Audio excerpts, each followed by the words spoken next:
Hezbollah emerges a winner from Mideast turmoil, alarming foes. BEIRUT, Reuters. When Iran declared victory over Islamic State in Syria and Iraq, it hailed the strong and pivotal role played by Lebanon's Hezbollah movement.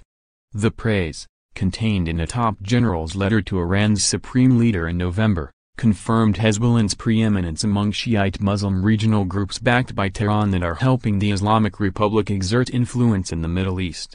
Hezbollah has emerged as a big winner in the turmoil that has swept the Arab world since the uprisings of 2011 that toppled governments in several countries. It has fought in Syria and Iraq, trained other groups in those countries and inspired other forces such as Iran-allied Houthis waging a war in Yemen. But its growing strength has contributed to a sharp rise in regional tension, alarming Israel, the United States, which designates it as a terrorist organization, and Sunni Muslim monarchy Saudi Arabia, Iran's regional rival, which accuses Hezbollah of having a military role on its doorstep in Yemen. Israel fears Iran and Hezbollah will keep permanent garrisons in Syria and has called for action against Iranian aggression. With Hezbollah stronger than ever, war with Israel is seen by many in the region as inevitable, sooner or later.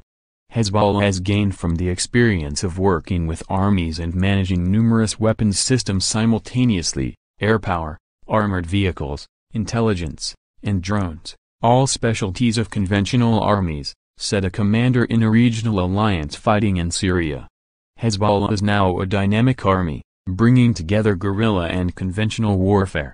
Hezbollah's elevated status among Iran's regional allies was clear at the funeral this month of Hassan Soleimani, father of Major General Qasem Soleimani, who wrote the letter praising Hezbollah's role fighting in Syria and Iraq.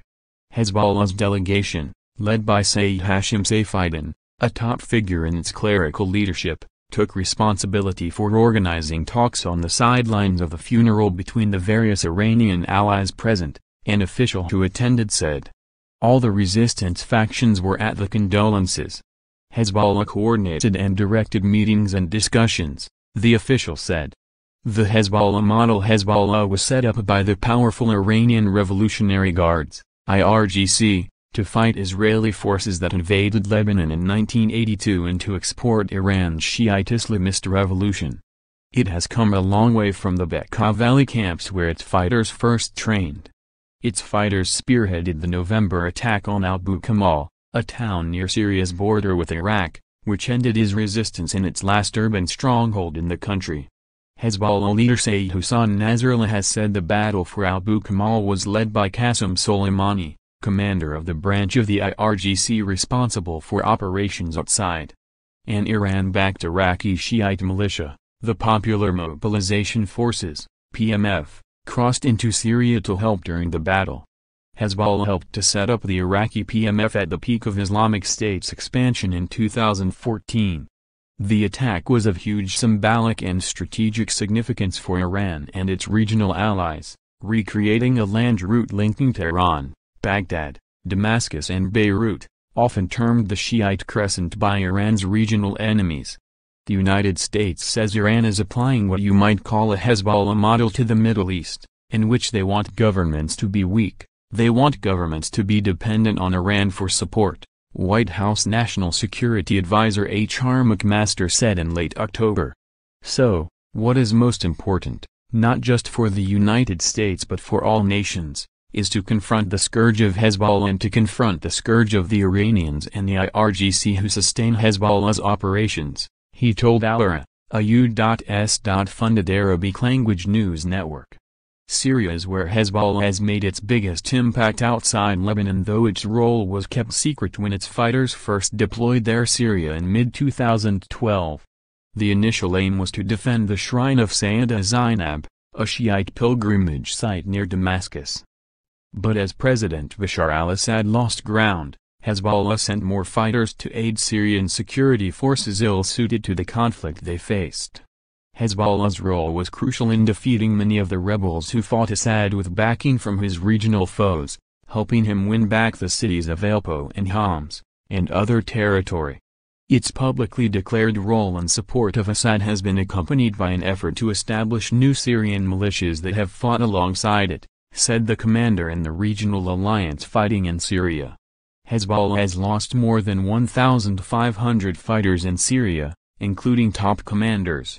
But it has gained military experience, supplementing its know-how in guerrilla tactics with knowledge of conventional warfare thanks to coordination with the Syrian and Russian armies and the IRGC, the commander said. A broadening threat with Iranian support, Hezbollah has raised and trained new Syrian militias including the National Defense Forces, which number in the tens of thousands, and the Shiite militia known as the Rida Force, recruited from Shiite villages, the commander said. Hezbollah has also taken the lead in the information war with a military news service that often reports on battles before Syrian state media. The United States and Saudi Arabia are worried Hezbollah and Iran are seeking to replicate their strategy in Yemen, by supporting the Houthis against a Riyadh-led military coalition. Hezbollah denies fighting in Yemen, sending weapons to the Houthis, or firing rockets at Saudi Arabia from Yemeni territory. But it does not hide its political support for the Houthi cause. Saudi concern over Yemen is at the heart of a political crisis that rocked Lebanon in November. Lebanese Prime Minister Saad al-Hariri's sudden resignation was widely seen as a Saudi-orchestrated move to create trouble for Hezbollah at home. Shared concerns over Hezbollah may have been a motivating factor behind recently declared contacts between Saudi Arabia and Israel. Hezbollah is meanwhile expanding its conventional arsenal in Lebanon, where it is part of the government, including applying advanced rocket and missile technology, in a broadening of the threat to the eastern Mediterranean and the Arabian Peninsula. Nick Rasmussen, the director of the U.S. National Counterterrorism Center, said in October.